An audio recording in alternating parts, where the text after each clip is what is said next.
بسم اللہ الرحمن الرحیم الحمد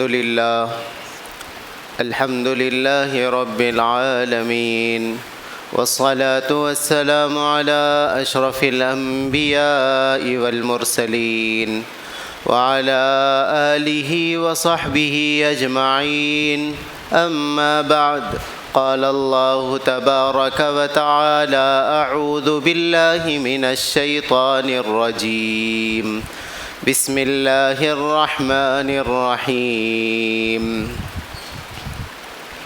یا ایہا الذین آمنوا اتقوا اللہ حق تقاتہ ولا تموتن الا وانتم مسلمون وقال تبارك وتعالى يا أيها الذين آمنوا توبوا إلى الله توبة نصوحا صدق الله العظيم۔ میرے بھائیوں، محترم بزرگوں، دوستوں، عزیزوں، اللہ تعالیٰ نے جتنے احکامات انسانوں کو کرنے کے لیے ان کی دنیا کی زندگی میں دیے ہیں، کوئی حکم حکمت سے خالی نہیں ہے۔ اب اس حکمت تک بہت سارے ذہن پہنچتے ہیں اور بہت سارے ذہن نہیں پہنچتے۔ جس طرح ہاتھ کی پانچوں انگلیاں برابر نہیں ہوتی، ایسے ہی سوچ سمجھ بھی ہر ایک کی برابر نہیں ہو سکتی۔ لیکن ایک ایمان والے کا یہ یقین ہوگا کہ اللہ نے جب حکم دیا ہے اور اللہ نے کسی کام کے کرنے کے لیے کہا ہے تو پھر اب اس میں میری مرضی نہیں چلے گی۔ مجھے سمجھ میں آئے تب بھی کرنا ہے، مجھے سمجھ میں نہ آئے تب بھی کرنا ہے۔ یہ ایک ایمان والے کا مزاج ہوگا، ورنہ حکمتوں کے اوپر، شرعی احکامات کے اندر کیا خصوصیات ہیں اور اس کی حکمتیں کیا ہیں، اس کے اوپر بہت ساری کتابیں عربی زبان کے اندر لکھی گئی ہیں۔ تقریباً احکامات کی حکمتوں کو بیان کیا گیا ہے۔ تو یہ ایک ایمان والے کے ذہن میں رہنا چاہیے کہ اللہ کا کوئی کام، کوئی عمل حکمت سے خالی نہیں ہے۔ انسان دنیا کی زندگی میں جو کام کرتا ہے اس کے پیچھے بھی کوئی نہ کوئی ایک مقصد ہوتا ہے، اس کے پیچھے اس کی کوئی نہ کوئی امید اور آرزو اور تمنا ہوتی ہے، اسی کے اعتبار سے وہ محنت کرتا ہے، وہ کوشش کرتا ہے۔ ہر کام کے پیچھے کا ایک مقصد ہوتا ہے۔ تو اللہ تعالیٰ نے جتنے احکامات دیے، ان احکامات کے پیچھے دنیا کی زندگی کے اندر انسان کی ذات کے لیے کچھ نہ کچھ فائدہ اس کے پیچھے یقینی طور پہ اللہ تبارک و تعالیٰ نے رکھا ہے۔ جیسے اللہ تبارک و تعالیٰ نے حکم دیا کہ نماز سے پہلے وضو کریں، تو وضو کے اندر تو فرض شروع ہوتا ہے چہرہ دھونے سے، اس سے پہلے ہاتھ بھی دھو رہے ہیں، کلی بھی کر رہے ہیں، ناک میں پانی بھی چڑھا رہے ہیں۔ اس سے پہلے کے کچھ اور احکامات ہیں جو سنتیں ہیں، جو نبی پاک صلی اللہ علیہ وسلم نے کر کے بتایا ہے۔ لیکن فرائض تو چہرہ دھونے سے 4 فرض ہم بیان کرتے ہیں کہ چہرہ دھونا ہے، ہاتھ دھونا ہے، چوتھائی سر کا مسح کرنا ہے، پیر دھونا ہے۔ تو یہ شروع میں ہاتھ دھونا، کلی کرنا، ناک میں پانی چڑھانا، اب اس کے پیچھے حضرت شاہ ولی اللہ محدث دہلوی رحمۃ اللہ علیہ نے اس کی حکمت لکھی ہے کہ کسی بھی پانی کو پاکی اور صفائی دینے کے لیے اس کے اندر چند چیزیں ہونی چاہیے، یعنی اس کا کلر صاف ہو۔ گدلے کلر والے پانی کو آپ استعمال نہیں کر سکتے پاک کرنے کے لیے۔ اس کے اندر کوئی بدمزگی، مزہ خراب نہ ہوا ہو، بدبو کا مزہ نہ آ رہا ہو، اور تیسرے یہ کہ اس کی بو بدلی ہوئی نہ ہو۔ تو شروع کے اندر آدمی جب ہاتھ دھونے کے لیے اپنے چلو میں پانی لیتا ہے تو دیکھتا ہے کہ کہیں کلر تو اس کا بدلا ہوا ہے یا نہیں۔ جب دیکھ لیا کلر صاف ہے تو اس نے کلی کیا، جس سے منہ بھی صاف ہو گیا اور اس کو مزہ بھی معلوم ہو گیا کہ نہیں، یہ پانی صاف کرنے والا اور پاکی دینے والا بھی۔ ناک میں پانی چڑھائے تو ناک کی صفائی بھی ہوگی، ساتھ ہی ساتھ اس کو بو کا بھی پتہ چل گیا کہ اس کے اندر کوئی بدبو نہیں ہے، لہٰذا اب اس کے بعد فرض کی طرف متوجہ ہو کہ اب چہرہ دھونے کا کام آگے بڑھے گا۔ تو اللہ تعالیٰ کے جتنے احکامات ہیں اس کے اندر یقینی طور پہ کچھ نہ کچھ حکمت ہے۔ جیسے جمعہ کے دن ہم دیکھتے ہیں پہلے نماز ہو رہی ہے، پہلے خطبے ہو رہے ہیں، اس کے بعد نماز پڑھی جا رہی ہے۔ لیکن عید کے دن اس کا الٹا ہوتا ہے، پہلے نماز ہوتی ہے، بعد میں خطبے ہوتے ہیں۔ وہ اس لیے کیونکہ رمضان کے اندر بندے نے روزہ رکھا، اللہ تبارک و تعالیٰ نے کہہ دیا. رمضان کے بارے میں سب جانتے ہی ہوں گے. رمضان کی نماز کی عید کی نماز کے لیے جب آ رہے ہوں تو اللہ کے نبی صلی اللہ علیہ وسلم کی سنت یہ ہے کہ رمضان میں عید الفطر میں گھر سے کچھ کھا کے آ جائیں. نبی پاک صلی اللہ علیہ وسلم طاق عدد میں کھجوریں کھاتے تھے, میٹھا کھا کے تشریف لاتے تھے. عام دنوں کے اندر ایک مہینے سے بندہ روزہ رکھ رہا ہے اور بندہ یہ اظہار کر رہا ہے کہ نہیں, صبح نکلنے کے بعد میں نہیں کھاؤں گا کیونکہ اللہ نے کھانے سے منع کیا ہے. اور عید کے دن حکم یہ دیا جا رہا ہے کہ عید کی نماز کے لیے جب جا رہے ہو تو کھانے کا حکم دے کے اس کے اندر یہ حکمت رکھی گئی, بندے کو یہ سبق دیا گیا کہ پچھلے ایک مہینے میں تم نے کھانے سے اپنے آپ کو اس لیے روکا کیونکہ اللہ نے رکنے کا حکم دیا تھا, اور آج تم کھا رہے ہو کیونکہ اللہ نے کھانے کی اجازت دے دی ہے. تو یہ تربیت کروائی جا رہی ہے کہ بندہ ہر وقت ہر حال کے اندر اس احساس کے ساتھ جیے کہ میں جو کچھ کروں گا وہی کروں گا جو اللہ کی مرضی ہوگی, جو اللہ چاہیں گے. پھر اس کے بعد آ رہے ہیں نماز کے لیے تو سب سے پہلے جیسے جمعہ میں 2 خطبے ہوتے ہیں, پہلے ویسے خطبے عید کے دن بھی رکھے جا سکتے تھے, لیکن بعد میں کر دیے گئے یہ بتانے کے لیے کہ بندے کو اللہ نے ایک بڑی نعمت رمضان کا مقدس مہینہ دیا, جس کے روزے اس نے رکھے, جس میں قرآن کے ساتھ اس کی وابستگی رہی, تراویح کے ساتھ وابستگی رہی, تلاوت کے ساتھ وابستگی رہی, زبان کی حفاظت کیا اور کتنے نیک اعمال اس نے کیے. اب اتنا شوق اس کا بڑا ہوا ہے, اب بندہ بے قرار اور بے چین ہے کہ پورا مہینہ مجھے مل گیا, میں اللہ کا شکر کیسے ادا کروں. تو اللہ تبارک و تعالیٰ نے کہا کہ خطبے وغیرہ بعد میں ہوں گے, پہلے بندے کو سجدہ کروایا جائے گا, بندے سے اللہ کی بڑائی بولنے لگوائی جائے گی. اور اس لیے عام نمازوں کے مقابلے میں عید کے دن زیادہ سے زیادہ اللہ اکبر اللہ اکبر اللہ اکبر بار بار اللہ کی بڑائی بیان کروائی جا رہی ہے. تو اللہ تبارک و تعالیٰ کے جتنے احکامات جیسے عام دنوں کے اندر ہم دیکھیں نمازیں اللہ نے دی ہیں, تو جتنی دن بھر کی نمازیں ہیں یہی کہہ دیا جاتا کہ بھئی صبح فجر کے بعد سے لے کے 9 بجے کے اندر پورے 5 وقت کی نمازیں جتنی ہیں اتنی رکعت تم پڑھ لو, فری ہو جاتے, بس پورا دن خالی ہو جاتا. لیکن اس کے پیچھے بھی حکمتیں ہیں. علماء نے خصوصیت کے ساتھ شیخ الحدیث حضرت زکریا صاحب رحمۃ اللہ علیہ نے اس کے حکمتوں کو بیان فرمایا. وہ کہتے ہیں کہ سب سے پہلے جب بندہ فجر کے لیے اٹھ کے صبح جاگتا ہے تو اللہ تعالیٰ نے صبح کے وقت فجر کی نماز رکھی ہے یہ بتانے کے لیے, کیونکہ رات کا سارا وقت سو کے تم نے گزارا, وہ اللہ کی قدرت تھی کہ رات کے وقت ہی تمہارے اوپر حالات آ جاتے, مصیبتیں آ جاتی یا تمہاری موت واقع ہو جاتی, تم صبح اٹھ ہی نہ سکتے. اللہ تعالیٰ نے نئی زندگی عطا فرمائی. اسی لیے نبی پاک صلی اللہ علیہ وسلم نے دعائیں سکھائی کہ رات میں جب سونے کے لیے بستر پہ جاؤ تو کیا دعا مانگو, اللہم انی وجہت وجہی الیک, اے اللہ میں آپ کی طرف متوجہ ہوں, میرا دل دماغ ساری چیزیں میں آپ کی طرف توجہ کر دیتا ہوں, میں آپ کی طرف مکمل طور پہ کامل اعتبار سے میں اپنی توجہ کو یکسو ہو کر آپ کی طرف متوجہ ہو رہا ہوں. وفوضت امری الیک, میں سو رہا ہوں, میں تو نیند میں ہوں گا, لیکن رات کے وقت چور داخل ہو جائے, سامان لے کے چلے جائے, میرے بچوں کے ساتھ کچھ ہو جائے, بیوی کے ساتھ کچھ ہو جائے, مکان کے ساتھ کچھ ہو جائے, کاروبار کے ساتھ کچھ ہو جائے, میری چیزوں کے ساتھ کچھ ہو جائے, اے اللہ وفوضت امری الیک, میں اپنے سارے معاملات آپ کے حوالے کرتا ہوں, آپ اس کی حفاظت فرمائیے. وَأَلْجَأْتُ ظَهْرِي إِلَيْكَ, میں تو سو رہا ہوں گا لیکن میرے پیچھے میرے پشت پناہ آپ بن جائیے, اس کے پیچھے کی حفاظتیں آپ اپنے ذمے لے لیجئے. مجھے تو نظر نہیں آ رہا ہوگا, کیا ہو رہا مجھے معلوم بھی نہیں ہوگا, آپ اس کی حفاظت فرما دیجئے, آپ اس کی پشت پناہی فرمائیے. پھر اس کے بعد نبی پاک صلی اللہ علیہ وسلم نے فرمایا کہ یہ دعائیں مانگ کر آمنت بکتابک الذی انزلتا, اے اللہ میں ایمان لایا آپ کی کتاب پر جو آپ نے اتاری ہے, وبنبیک الذی ارسلتا, اور میں آپ کے نبی صلی اللہ علیہ وسلم, یہ سونے سے پہلے سکھایا جا رہا ہے کہ سونے سے پہلے یہ دعا مانگے. اللہ کے نبی صلی اللہ علیہ وسلم یاد دلا رہے ہیں صحابہ کو.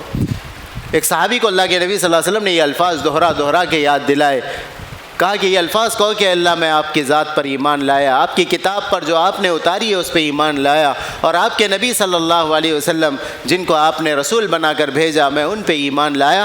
نبی پاک صلی اللہ علیہ وسلم نے فرمایا اس چیز کا استحضار کر کے یہ چیزوں کو عقیدے کی حد تک اپنے دل و دماغ میں بٹھائے, اور اس رات میں اگر کسی کا انتقال ہو جائے کہ فَإِنَّكَ مُتَّ عَلَى الْإِسْلَامِ, تو اگر تمہاری موت ہو جائے تو تمہاری موت اسلام پر ہوگی. تو رات گزری, یہ موت کا ہی ایک دوسرا رخ ہے, اسی لیے نیند کو موت کی بہن کہا جاتا ہے. رات ہو گئی، صبح اللہ نے نئی زندگی عطا فرمائی، تو ہم کیا کہتے ہیں؟ دعا کیا سکھائی گئی؟ چھوٹے چھوٹے بچوں کو بھی یاد ہے، الحمدللہ الذی احیانا بعد ما اماتنا، اے اللہ آپ نے مجھے زندگی بخشی، احیانا آپ نے مجھے زندگی عطا فرمائی، بعد ما اماتنا میری موت کے بعد، یعنی نیند بھی موت ہی کا ایک چھوٹا درجہ اور حصہ ہے۔ پھر اس کے بعد احیانا بعد ما اماتنا والیہ النشور، پھر آگے اور ایک استحضار فرمایا کہ یہ تو ایک چھوٹی موت تھی جس کے بعد تو آپ نے اٹھایا، ایک بڑی موت آنے والی ہے جس کے بعد پھر اللہ تبارک و تعالیٰ جمع فرمائیں گے، والیہ النشور، اسی کے پاس لوٹ کے جانا ہے اور وہیں پہ جمع ہونا ہے۔ تو یہ استحضار سکھایا گیا، جس طرح تمہارے لیے اللہ نے نعمت کا ایک موقع دیا، ایک نیا دن تمہیں عطا فرمایا، یہ زندگی کا ہر دن تمہارے لیے ایک نعمت ہے آخرت کے مقابلے میں۔ تو یہ اللہ نے جب نئی زندگی دی ہے تو سب سے پہلے صبح صبح پہلا کام فجر کی نماز کے ذریعے سے اللہ کے سامنے آ کے نئی زندگی کے ملنے پہ اللہ کا شکر ادا کریں اور اللہ تبارک و تعالیٰ سے عہد کریں کہ پورا دن ہم اللہ کی مرضیات کے مطابق گزاریں گے۔ صبح ہو گئی، سورج چڑھ رہا ہے، چڑھتے چڑھتے برابر سر کے برابر آ گیا، درمیان میں سورج آ گیا تو اس کی تپش اور اس کی گرمی بڑھ جاتی ہے۔ تو ایسے ہی انسان کی زندگی ہے، ایک بچپنا تھا، ابتدا تھی زندگی کی، پیدا ہوا اور ہوتے ہوتے مضبوطی جسم میں آنے لگی، جوانی آئی اور بڑے شباب میں ہیں۔ اب بھرے شباب میں آنے کے بعد تو پھر وہ اترا بھی رہا ہے، وہ تکبر بھی کر رہا ہے، وہ کسی کو خاطر میں بھی نہیں لاتا، وہ اپنی مرضی چلانے کے لیے اپنے طاقت کا زور استعمال کرنے لگتا ہے۔ تو اس وقت بتایا گیا جیسے سورج زائل ہونے لگے، زوال کا وقت جیسے ختم ہو جائے، ظہر کی نماز پڑھو، جیسے تم اپنی زندگی پہ ناز کر رہے ہو اپنی جوانی پہ، یہ بھی ڈھلنے والی ہے۔ یہ ظہر کا وقت بتا رہا ہے کہ سورج جس طرح ڈھل رہا ہے زندگی بھی ایسے ہی ڈھل رہی ہے۔ پھر جب جوانی ختم ہوگی، ادھیڑ عمری کا زمانہ ہوگا جس میں کچھ گرمی بھی ہے کچھ نرمی بھی ہے، تو یہی حال وہ ظہر کے بعد سے لے کے عصر تک کا وقت ہوتا ہے کہ سورج کی تپش کے اندر آہستہ آہستہ کمی آنے لگتی ہے، اس کی تیزی کے اندر، پھر سورج پیلا پڑنے لگتا ہے، عصر کی نماز کے لیے کھڑے ہو جاتے ہیں۔ ایسی ہی تمہاری زندگی کا ایک وقت آئے گا، تم ادھیڑ عمری سے بڑھاپے کی طرف جانے لگو گے۔ تو یہ دن کے وقت کے گزرتے کے اعتبار سے اللہ تبارک و تعالیٰ یہ بتا رہے ہیں کہ اس وقت نماز پڑھو تاکہ تمہاری اپنی زندگی کے اس گزرنے کا احساس تمہیں ہو جائے۔ ایک وقت آئے گا جس کا آ چکا وہ احساس کرے، اور جس کا نہیں آیا وہ یہ تصور کرے، یہ سوچے کہ ایک وقت میرا بھی ایسا ہی آنے والا ہے۔ پھر اس کے بعد کیا ہوگا؟ چند لمحے گزریں گے، چند ساعات گزریں گے، چند منٹ گزریں گے، گھنٹے تو نہیں، چند منٹ گزریں گے۔ اس کے بعد مغرب کی نماز کا وقت ہو جائے گا۔ اے انسان، تیری زندگی کا بھی یہی حال ہے، جو شروع ہوا تھا فجر میں یعنی بچپن میں، وہ مغرب تک پہنچتے پہنچتے تمہاری زندگی کا اختتام ہو جائے گا، بس زندگی کا سورج ڈوب جائے گا۔ اسی لیے سورۃ العصر جو قرآن مجید کی چھوٹی سورت ہے، جس سب کو یاد ہی ہوتی ہے، والعصر، جس میں اللہ تعالیٰ نے زمانے کی قسم کھائی، تو بعض مفسرین فرماتے ہیں کہ اس میں عصر کہتے ہیں زمانے کو، اور عصر کہتے ہیں عصر کی نماز کو بھی۔ تو عصر کی ساتھ ساتھ یعنی زمانے کے ساتھ ساتھ عصر کے وقت کی بھی قسم کھائی ہے کہ اے انسان سوچ لو، تمہاری زندگی کا سورج اب عصر کے وقت میں آ چکا ہے، کیونکہ کسی کو بھی نہیں معلوم کتنی زندگی باقی ہے اور کتنی ختم ہو چکی ہے۔ اب یہ پتہ ہی نہیں ہے کہ پچھلی زندگی زیادہ تھی یا آنے والی زندگی زیادہ ہے، کسی کو بھی نہیں معلوم ہے۔ تو ہماری زندگی کا سورج ہر وقت ایک ایسے مرحلے میں داخل ہو چکا ہے کہ وہ کبھی بھی ڈوب سکتا ہے۔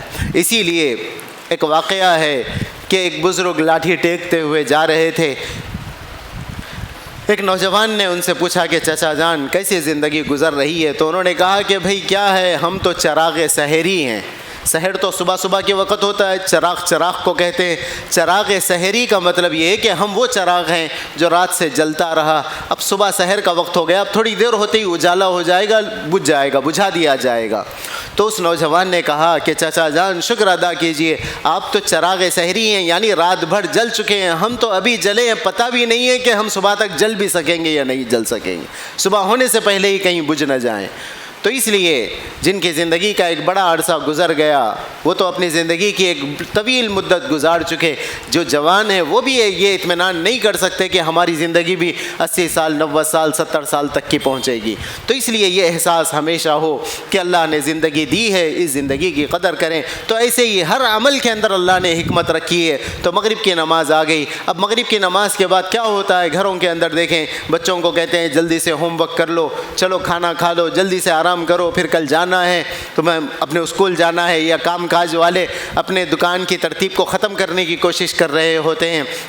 اس کے بعد عشاء کی نماز کا وقت آ جاتا ہے. عشاء کے بعد اب کیا تذکرے ہو رہے ہیں, سورج ڈوب گیا, سورج ڈوبنے کے بعد بس چند دنوں تک تذکرے رہیں گے کہ اچھے تھے, بہترین آدمی تھے, اچھے اخلاق والے تھے, یا یہ کہیں گے نہیں بھائی بدتمیز تھا, بد اخلاق تھا, تکلیفیں پہنچاتا رہا, اچھا ہوا دنیا سے چلا گیا. دو ہی طرح کے نظریات لوگوں کے رہیں گے. تو یہ ہمارے اوپر ہے. دیکھیے کوئی وقت کو چاہ کر بھی نہیں روک سکتا.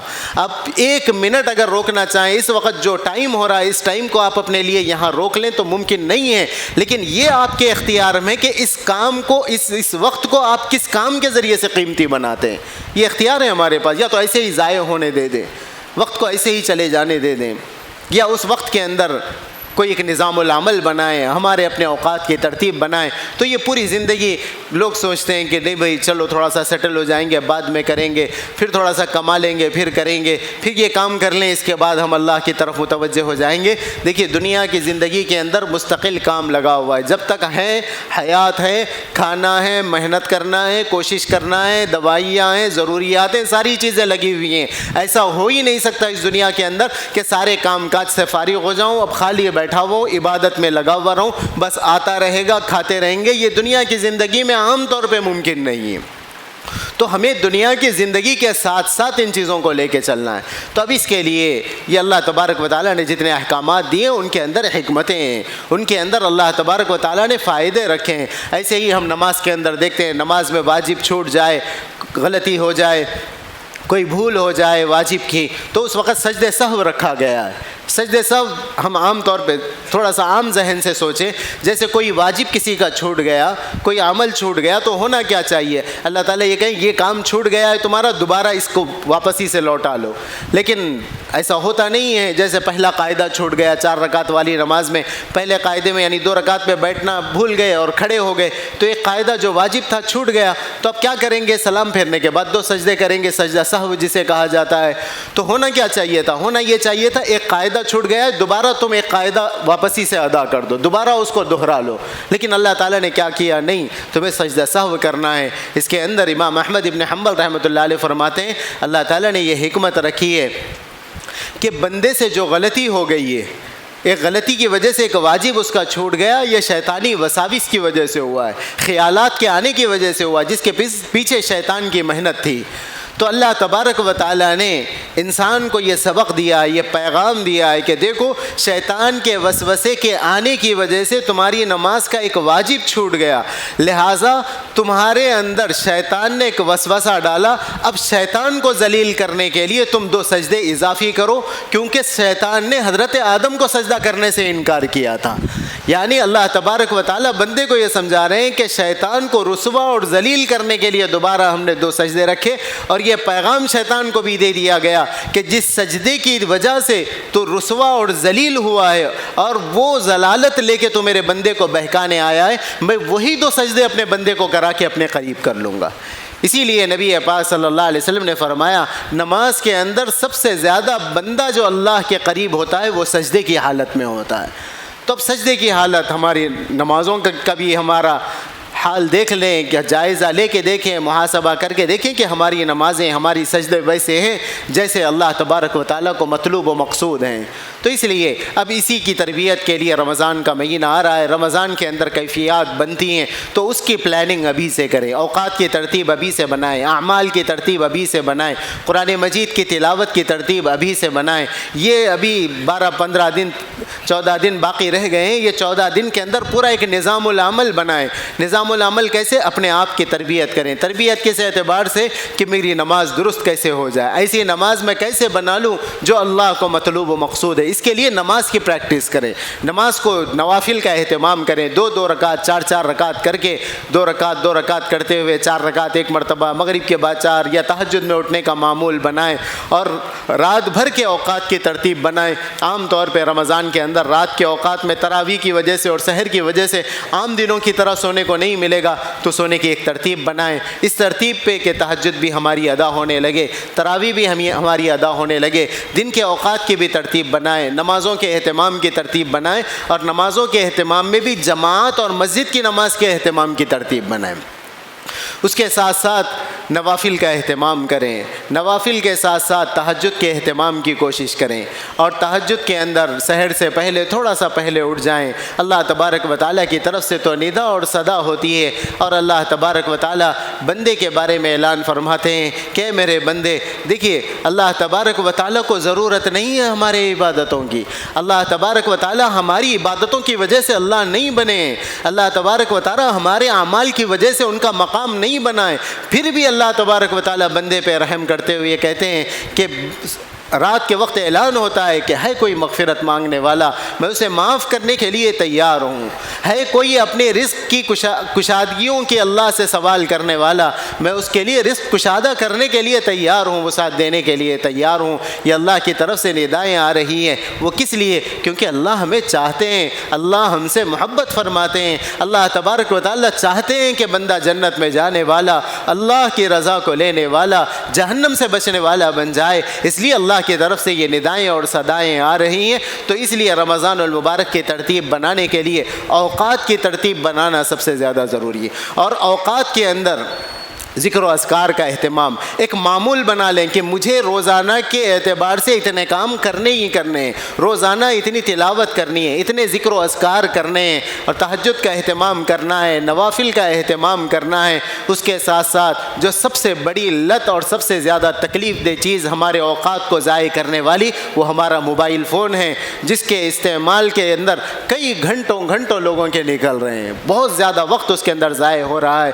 تو اس لیے اس کی ترتیب بنائیں کہ ضرورت کے بقدر استعمال کریں گے, ضرورت کے بقدر استعمال کریں گے. فزیکل ایکٹیویٹیز کے اندر, اعمال کے اندر, اعمال صالحہ میں, اور قرآن مجید کی تلاوت میں تلاوت کا معمول بنائیں. نہیں آتا ہے تو پوچھیں, معلوم کریں, جاننے کی کوشش کریں, سیکھیں, اور اگر جس کو جتنا آتا ہے تو پچھلے سال کے مقابلے میں اگلے سال کے لیے تیاری کریں کہ اس سال ہم زیادہ سے زیادہ پچھلے کے مقابلے میں زیادہ تلاوت کریں گے. اس کے ساتھ ساتھ قرآن مجید کے سمجھنے کا معمول ختم ہوتا جا رہا ہے. اللہ تبارک و تعالیٰ کیا کرے؟ دیکھیے ایک تصور کیجئے, دنیا کی زندگی میں اگر کوئی آدمی نیا ایمان میں آ جائے, اسلام قبول کرے, تو ہم اسے کیا دیتے ہیں؟ سب سے پہلے کہتے ہیں بھئی یہ قرآن کا ترجمہ ہے, آپ اس کو پڑھیے.